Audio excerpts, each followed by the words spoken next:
So this is Kendra with Truist TV, and I'm back with another video, guys.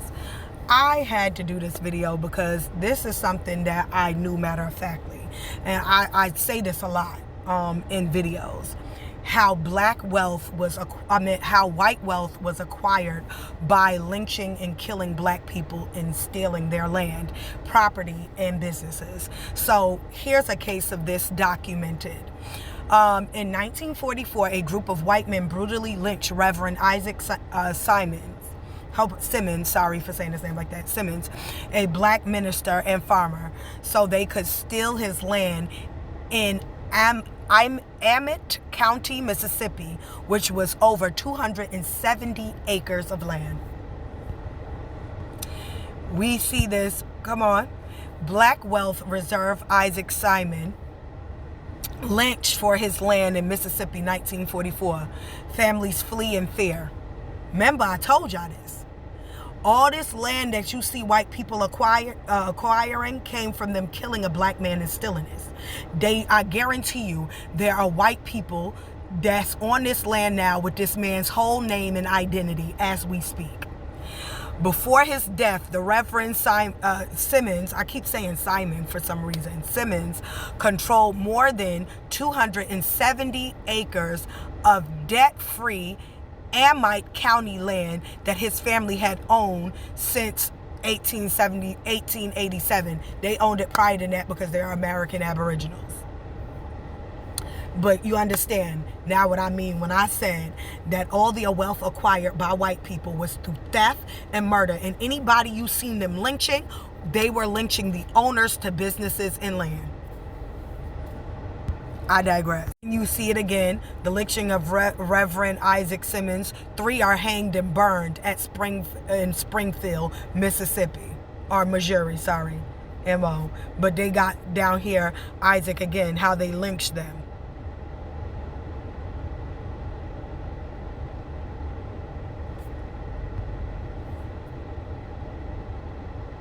Of 1940 and was exonerated until 72 years later. And this was also to steal their land, probably. When I say that they did so many things and owe black people so much money, I mean it. Again, the Pattersons, Greenfield Automobile Company was the first and only black-owned car manufacturer in history. It was the only, and it was the first. Founded by Frederick Patterson and his father, Charles R. Patterson. These were the inventors of the car and the engine. And to this day, they took this patent and seized it from this family, and I guarantee you this family don't get no money from it. The theft, when I say the millions of dollars, the trillions of dollars that white people owe black folk for all the thievery. Ain't nobody talking about no reparation due to no slavery. That shit is fake. We're talking about the reparation due to you burning our towns down, lynching our men, women, and children to steal their land, property, and business. Black people, it wouldn't have been, black people are poor today as a residual effect of the stealing that white people did to acquire wealth. You talk about the poverty in our community and the reason for it. We would have stable housing had you not stolen our land. We would have stable housing had you not burned our towns up.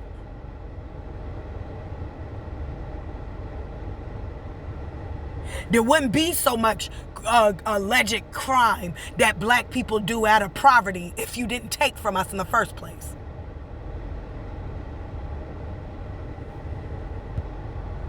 All these black people that's being lynched, owned. They owned property that white people wanted. They owned businesses that white people stole. That's why they killed them.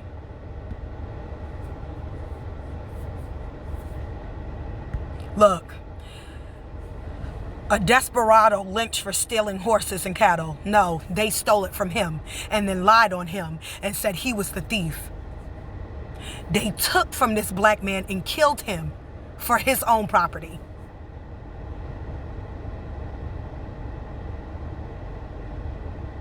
This was probably his mules. They felt like he should not have it, and they killed him for it. Let's read this. San Bernardino, okay, a desperado lynched for stealing horses and cattle. San Bernardino, April 29th. Taco, an Indian horse thief, he was an Indian, captured on the Colorado desert by Officer Carpenter and Banning. Last week was hanged at the latter place last night by vigilance. Taco was a bad man, they said. Of course they will say that, killing and taking somebody else's shit. And had been stealing horses and cattle. No, he was just taking back what's rightfully his. For the past year or more, operating especially in San Diego County. A few weeks ago, he stole several fine horses. White horses at Whitewater, and escaped to the desert, where he was attacked by Constable Carpenter and 2 other men and arrested. He was brought to the city and held for examination. Sunday night he was taken and hanged. I don't know. He was taken to, I don't know how to say that, Benug, something. I don't know how to say that. Benug, something like that, for trial. I don't know how to say that at all. Ben something. Anyway, he held to answer before the Superior Court to the charge of grand larceny. During the preliminary trial, it was noticed that a large number of stockmen were present, but no violence was expected. The prisoner was put in a boxcar waiting for a train to the city, and Whyte, the officer, was absent a few minutes. And while the officer was absent a few minutes, the vigilant opened the car and took his prisoner down to the track about 1 mile, where they strung him up to the telegraph pole and then separated to their several homes.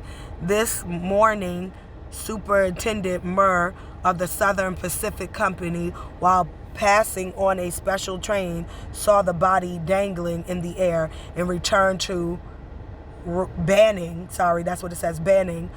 reported the same to the coroner at San Diego. Taco was a desperado of the worst type and was wanted on some 12 charges. They're going to paint a picture that makes these people they're stealing from evil. That's what they're going to do. They're going to do all of this lying, and they were the ones stealing. Why would he need to steal a horse and he's an American Indian in head? You know what I mean? Thomas Miles, a Negro, was lynched here today.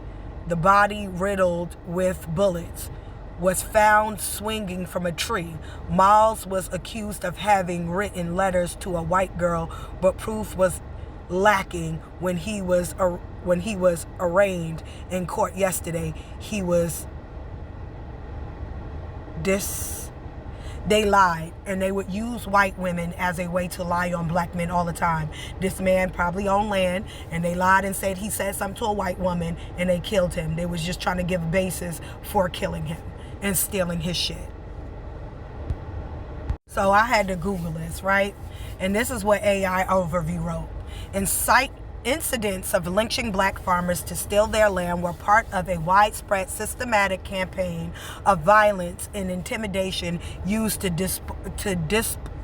dispossess black families of their property throughout the late 19th and 20th century. The list, while a complete list is impossible due to poor documentation, deliberate cover-ups in some of the most prominent document cases includes Reverend Isaac Simmons, a group of white lynched Simmons when he refused to give up his property, which they believe contained valuable oil deposits. After the murder, white mob brutally beat Simon's son and drove him out of the country. Luke McElroy. Luke McElroy, a black farmer in Cherokee County, Alabama, for whatever reason, my brain ain't saying it, was shot to death by a white neighbor. His murder was the result of property dispute over his 155 acres of land. Again, white man killing and stealing. Told you. John Shrugs. In 1902, John Struggs and his young granddaughter were killed during an arson rampage in Birmingham. Shrugg's land was later sold for a small fraction of its value under the guise of being seized for unpaid taxes. This is what I'm telling y'all. This is how they got the land from our ancestors. Do you hear me? Land belonging to other black owners, including John Puckett and Ben Kelly, was also sold for even less following the attacks. They murdered him, sell their land to each other, cast lots for our land. When I say that America owes black people, you got some explaining to do, buddy. Get up off our shit. Let's go. We could take this in court and fight this. This is why I said that they want a war, because they don't want no accountability.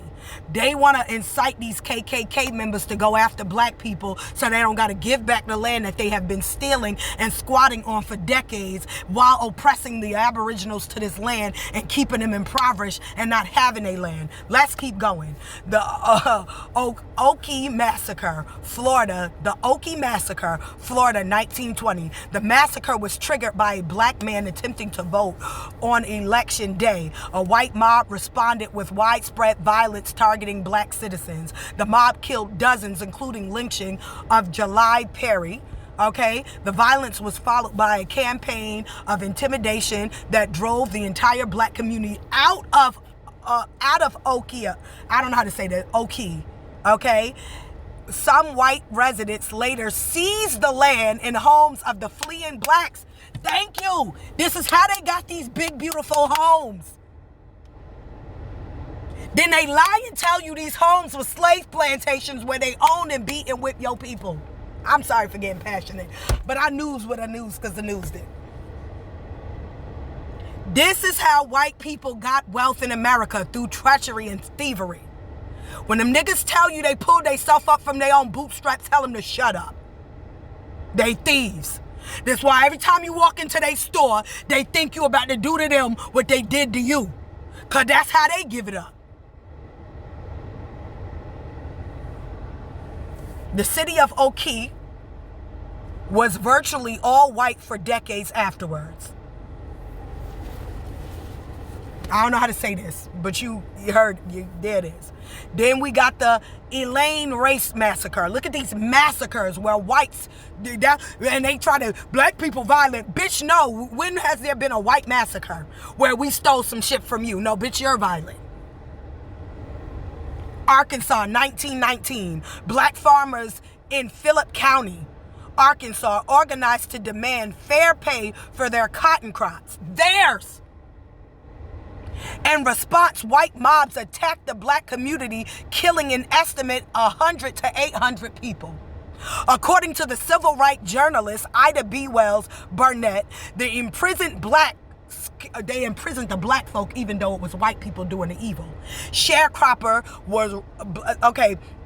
imprisoned black sharecroppers were robbed of cotton crops worth over 1,000 each.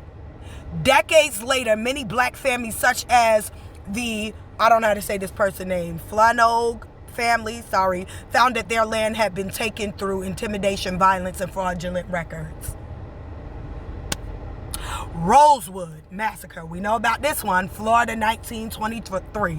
The black community of Rosewood was attacked and destroyed by a white mob after a false accusation was made by a white woman. Of course, and y'all keep fucking these white bitches, not understanding that these bitches the reason why y'all family don't got nothing. All that silly hate. No disrespect, but I'm mad at this. Because I've been saying this shit for years, that they put these white women on you and they got you stealing your wealth now through marriage.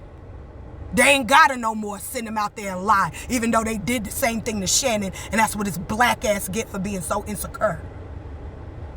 If you was in a business of losing money or paying out money, you could have gave my black ass the money. I could have did a lot with 50 million. Whew. White men systematically killed black residents and burned down homes, businesses, and churches. Black residents scattered and abandoned their properties. White men later bought properties from the territory black landowners for the fraction of their value, demonstrating the premeditated economic motives behind the violence. So they purposely went into these communities to steal the... Do y'all hear this? Y'all owe us. Trump, shut your fucking mouth and pay up. Fuck your National Guard, fuck your armies. Pay up. You owe a lot, motherfucker. All y'all do. Get your ass off our land. Pay this shit back. I was trying to keep it cute, but I can't, because this shit pissed me off. Pay us what we fucking owe. Pay us what you fucking owe us. I mean, we do not... This not yours. This is ours. You stole... Oh, that's why you trying to get these white militias. Oh, that Charles Kirk got killed by a white man, and somehow you just trying to steal them, rile them up so they can go and do what they did before, but black people ain't having it. Pay up, nigga. You owe us way too much fucking money. Stop trying to incite wars so you ain't got to take accountability for all that you stole. This is just a few of that is documented, sweetie. My family owned acres of land. The Knuckle Jeffries estate I know belonged to my family.